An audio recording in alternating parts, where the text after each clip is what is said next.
असद भाई, एक हवाले से देखा जाए तो ये जो वीज़ा फैसिलिटेशन है या वीज़ा कंसल्टेंसी है, इसमें कोई डिग्री तो चाहिए नहीं, कोई क्वालिफिकेशन भी नहीं है, लेकिन अगर तजर्बे को बुनियाद बनाया जाए तो मेरा ख्याल है कि आप सबसे ज़्यादा क्वालिफाइड बंदे हैं जिनका इतना तवील तजर्बा है, मेरा ख्याल 2 दहाइयों पर मुश्तमिल वीज़ा कंसल्टेंसी, और ख़ास तौर पे यूरोपियन मुल्कों का और अमेरिका, कनाडा, ऑस्ट्रेलिया, मतलब एटलस ख़त्म हो जाती है, आपका तजर्बा ख़त्म नहीं होता। तो आप नहीं समझते कि इसमें कुछ लोग जो हैं वो कोई ना कोई क्वालिफ़िकेशन होनी चाहिए ताकि क्रेडिबिलिटी का जो क्राइसिस है इसको ख़त्म किया जा सके? जी जुनैद भाई, यही चीज़ पाकिस्तान में लैग कर रही है। हम जिस तरह से इस फील्ड में हैं, 99 से यूएस वीज़ा से जो है ना, मैंने लीड किया था प्रोजेक्ट को। फिर कनाडा भी आ गया उसके अंदर, फिर यूके के लिए बहुत थी, बिकॉज उस वक्त सिक्योरिटी कंसर्न बहुत ज़्यादा थे। तो हम लोगों को एक आप जेरीज और फेडेक्स जैसे इदारों के साथ मेरा ख्याल 2 दहाइयों तक वाबस्ता थे, और जो आला तरीन पोजीशन है जनरल मैनेजर के ओहदे पर आप फायज थे शायद। जी जुनैद भाई, मैं अल्हम्दुलिल्लाह अल्लाह ताला ने बड़ा करम रखा है हमेशा से, और मैंने ये प्रोजेक्ट्स को सबको लीड किया है। और पाकिस्तान में उस वक़्त एम्बेसीज ये सोच रही थी कि हम पाकिस्तान से कहीं मूव हो जाते हैं बाहर। अच्छा। तो उस वक़्त हमने उनको एक safe and sound project complete करके दिया, अच्छा। जिसके बाद वो एम्बेसीज पाकिस्तान में ही रहीं और लोगों को बहुत सी सहूलत अभी भी हासिल है। आउटसोर्सिंग पहली दफ़ा पाकिस्तान में हुई थी, और जिस कंपनी से मैं जेरी से वाबस्ता था, उन्होंने माशाल्लाह ये सारे सेटअप्स और सब इनको प्रोग्रामिंग और सॉफ्टवेयर ये सारी चीज़ें कर दी थी। अच्छा असद भाई, इतने तवील तजर्बे के बाद फिर आपने इस शोबे में कदम रखा, एक्सप्रेस वीज़ा फैसिलिटेशन के नाम से, यानी वीज़ा कंसल्टेंसी के शोबे में आप आए। आप उस वक्त इस शोबे में आए हैं जब पूरा मुल्क बैरून मुल्क जाना चाहता है। सिर्फ कब्रिस्तान में मदफून लोग हैं चंद, या ऐवानों में बैठे हुए हैं जो पहले से ही जिनके पास नेशनैलिटीज मौजूद है, सिर्फ वो चंद लोग हैं जो नहीं जाना चाहते। ਤੁਸੀਂ ਕਬਰਸਤਾਨ ਜਾ ਕੇ ਦੇਖੋ ਨਾ, ਕਬਰਾਂ ਚੋਂ ਆਵਾਜ਼ਾਂ ਆਉਂਦੀਆਂ, ਸਾਨੂੰ ਇੱਥੋਂ ਬਾਹਰ ਕੱਢੋ, ਬਾਹਰ ਅਸੀਂ ਆਪੇ चले जाएंगे। तो ऐसे आप अजदाम के आलम में, इतने रश के आलम में आपने ये काम शुरू किया, जब हर बंदा बाहर जाने के लिए तुला हुआ नहीं बल्कि नको नक हुआ बैठा है कि मैंने बाहर जाना है। 2 पार्टनर्स हैं, आप जानते हैं, हाशिम जो हैं मेरे साथ, मोहम्मद हाशिम, वो भी मेरे साथ कोई लास्ट को 30 ईयर्स से हम लोग इकट्ठे काम कर रहे हैं। तो हम दोनों बैठे थे, काम तो हम प्लानिंग तो लॉजिस्टिक की कर रहे थे, लेकिन फिर हम वीज़ा के लिए हुए, क्योंकि इस फील्ड के अंदर पढ़े लिखे लोग नहीं हैं, प्रोफेशनल लोग नहीं हैं, लोग एथिकली काम नहीं करते। हम अल्हम्दुलिल्लाह लोगों को जो काम हम कर सकते हैं ना, वो तो ज़रूर बताते हैं, और जो लीगल वेज होते हैं उसके, हम कभी लोगों को डिस्ट्रैक्ट नहीं करते या उनको कभी हम गलत राह पे आस नहीं दिलाते, कुछ आस नहीं दिलाते हम, क्योंकि होता भी यही है कि end of the day decision embassy ने करना है। 2 वाकया सुनाऊं पाकिस्तान से रिलेटेड। मैं पाकिस्तान के एक बहुत अमीर आदमी हैं, उनकी पर्सनल बैंक स्टेटमेंट $11 मिलियन की थी। अच्छा। और 70 करोड़ पाकिस्तानी रुपीस उनके पर्सनल अकाउंट में था। उनका वीजा रिफ्यूज हुआ। क्यों? कहाँ का? यूएसए का। ओए होए, अच्छा। ये वे बैक में काफी पुरानी बात कर रहा हूं। और उसी तरह से आप दिलचस्प देखिए, एक रिक्शा चलाने वाले का वीजा लगा यूएसए का ही 5 साल का। और एक पान की दुकान पे एक साहब काम करते थे, पान की दुकान थी, उनका भी वीजा लगा। उसको तो अमेरिका वैसे ही ले गया होगा यहाँ से कि यार हमने पूरी दुनिया को चूना लगाना है तो तुम आ जाओ हमारे पास। चूना बहुत अच्छा होगा ना।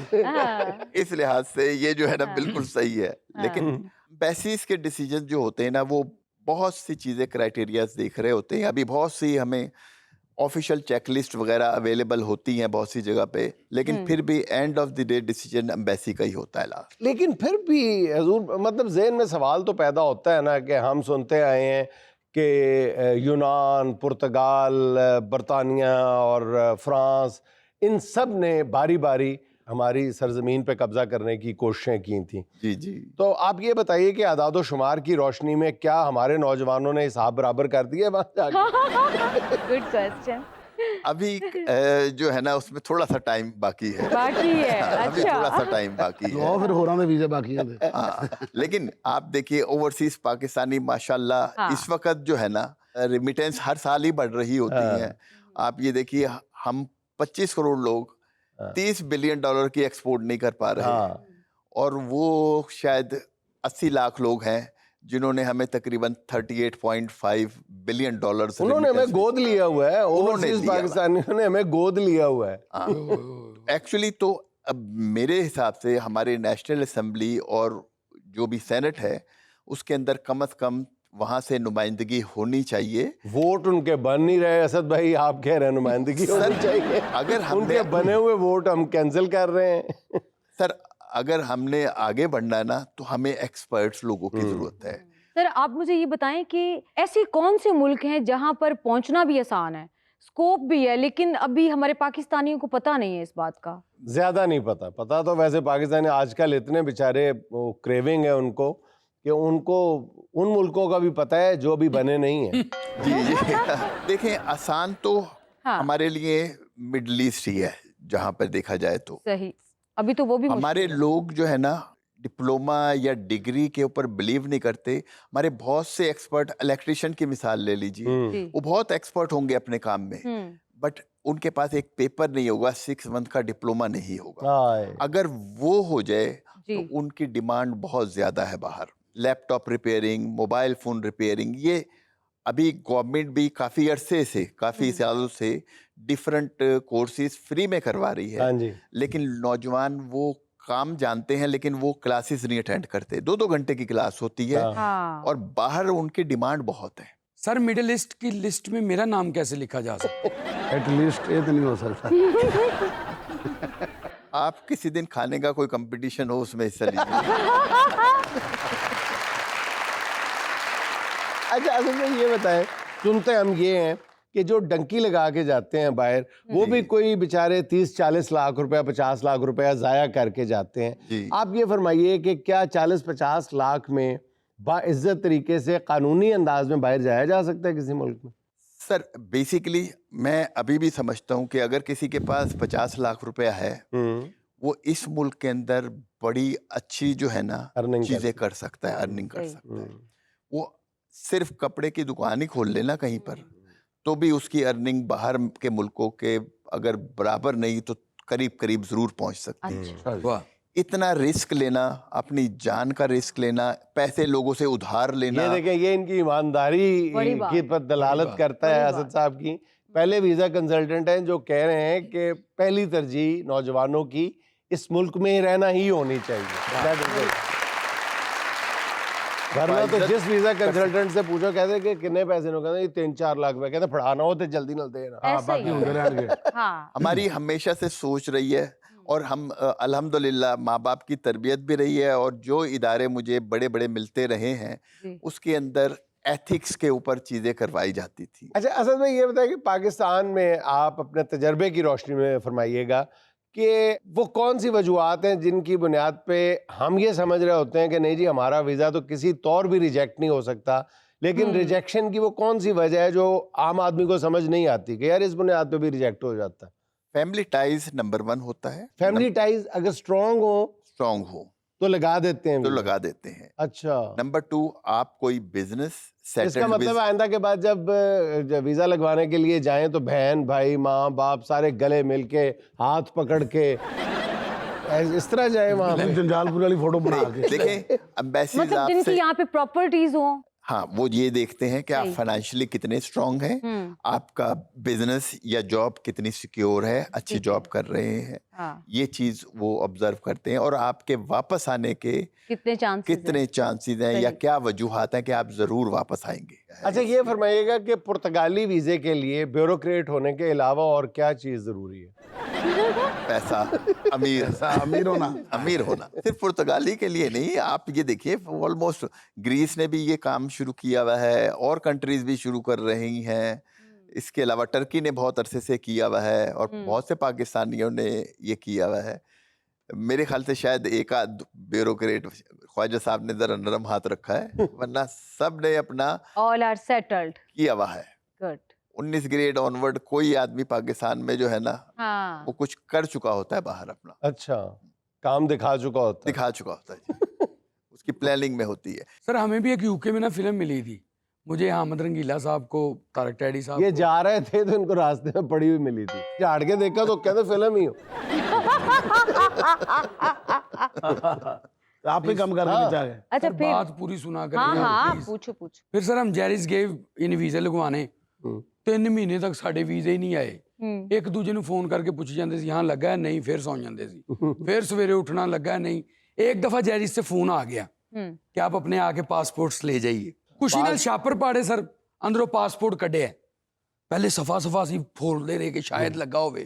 फिर ताज दी गड्डी तरह फुर्च फुर्च किते नहीं। मैं फिर सोचन लग पे शायद किते खुफिया स्याही ना किते वीजा लिखिया होवे कि जाओ जी आ जाओ, लेकिन नहीं उस्ताद जी वीजा लगा ही नहीं साडा। वीजा नहीं लगा? नहीं। तो फिल्म कड़ा लग गई फिर? अच्छा जब अब सुहाना के सवाल की बारी है, 4 ऑप्शंस हैं, एक चुननी है आपने। सवाल ये है कि अगर कोई क्लाइंट फरमाइश करे कि मुझे चांद पर जाना है, वीजा लगवा दें, तो आप क्या करेंगे? ऑप्शन नंबर 1, ये कहेंगे अपने चांद का नाम बताओ। अपने चांद का नाम बताओ। ऑप्शन नंबर 2, ये कहेंगे चांद वाली माई ने चांद के वीजे बंद किए हैं। ऑप्शन नंबर 3, ये कहेंगे चांद तक मेट्रो चल लेने दो, भिजवा दूंगा। ऑप्शन नंबर 4, या फिर ये कहेंगे कि चांद का वीजा तो नहीं मिल सकता, मरीख के रास्ते डंकी लगवा देता। अमरीक दे रस्ते या मुश्तरी दे कहोगे उन्होंने कहा ਇਹੋ ਜਿਹੇ ਬੰਦੇ ਨੇ कहना मैंने मुफ्तरी दा लवा दियो। मेरे ख्याल से अपने चांद से पहले मुझे अलग मिलवा दें, फिर उनका वीजे का ताल्लुक सोचा जा सकता है। चांद का नाम जानने की इजाजत है, मुलाकात की बिल्कुल नहीं है। हो सकता है इनका दिल बड़ा हो। फिर वो गाना सही है ना, चांद सिफारिश करता हमारा देता वो वीजा लगवा। जब वीजा ऑफिसर बंदे से सवालात कर रहा होता है ना, उस वक्त जो कंडीशन होती है ना वीजा लेने वाले की, वो बड़ी अजीब सी होती है। इतनी बुरी कंडीशन बंदे की बीवी के सामने नहीं होती जितनी वीजा ऑफिसर के सामने होती है। ਐਵੇਂ ਬੰਦਾ ਉੱਥੇ ਪੜੀ ਜਾ ਰਿਹਾ ਹੁੰਦਾ, ਜਿਵੇਂ ਕੋਈ ਆਖਰਤ ਦਾ ਹਿਸਾਬ ਲੱਗਾ ਹੁਣ, ਬੰਦਾ ਘਬਰਾ ਜਾਂਦਾ। ਮੈਂ ਅਮਰੀਕਾ ਦਾ ਵੀਜ਼ਾ ਲੈਣਾ ਸੀ ਗਿਆ, ਤੇ ਉਹਨੇ ਮੇਰੇ ਕੋਲ ਪੁੱਛਿਆ ਕਿ ਤੂੰ ਪਹਿਲੇ ਲਾਸਟ ਟਾਈਮ ਕਦੋਂ ਗਿਆ? ਮੈਂ ਦੱਸਿਆ ਕਿ ਮੈਂ 2000 ਚ ਗਿਆ, ਮੈਂ 99 ਚ ਗਿਆ, ਤੇ ਘਬਰਾ ਕੇ ਨਾ ਸਹੀ ਡੇਟ ਨਹੀਂ ਦੱਸ ਰਹੇ, ਤੇ ਸਾਰੇ ਪਾਸਪੋਰਟ ਵੀ ਫੜੇ ਸਨ ਮੇਰੇ ਕੋਲ, ਤੇ ਪਾਸਪੋਰਟ ਵੀ ਨਹੀਂ ਵਿਖਾ ਰਹੇ। ਉਹਨਾਂ ਨੇ ਕਿਹਾ ਮੇਰੇ ਕੋਲ ਪਾਸਪੋਰਟ ਹੈ ਨੇ ਸਾਰੇ, ਉਹਦੀ वजह तो मेरा अभी तक वीजा रुक गया आज। यानी वीजा ऑफिसर के सवालात के जवाब देते हुए इंसान खुद को कैसे कंपोज रख सकता है? हाँ, वीजा ऑफिसर जो है ना वो आपको जज कर रहा होता है आपके कॉन्फिडेंस से। आप उसको जितना वो क्वेश्चन करे ना सिर्फ उतना जवाब दें, एक्सप्लेनेशन ना करें बहुत सी चीजों की। ये मतलब आपको वो कुछ कह रहा है कि आप क्या कर रहे हैं, न्यूयॉर्क जा रहे हैं, तो आप कहें मैं सैर व तफरी करने जा रहा हूँ। बस। और अगर आप अपने किसी रिलेटिव या दोस्त को मिलने जा रहे हैं तो आप सिर्फ इतना जवाब दें कि मैं अपने भाई को मिलने जा रहा हूँ। मुख्तसर रखें जवाब को, जो जितना सवाल उसका जवाब। वाह वाह। ये बड़ी क्योंकि आपको जबरदस्त बात है। 1-1.5 मिनट से ज्यादा वो नहीं करेगा।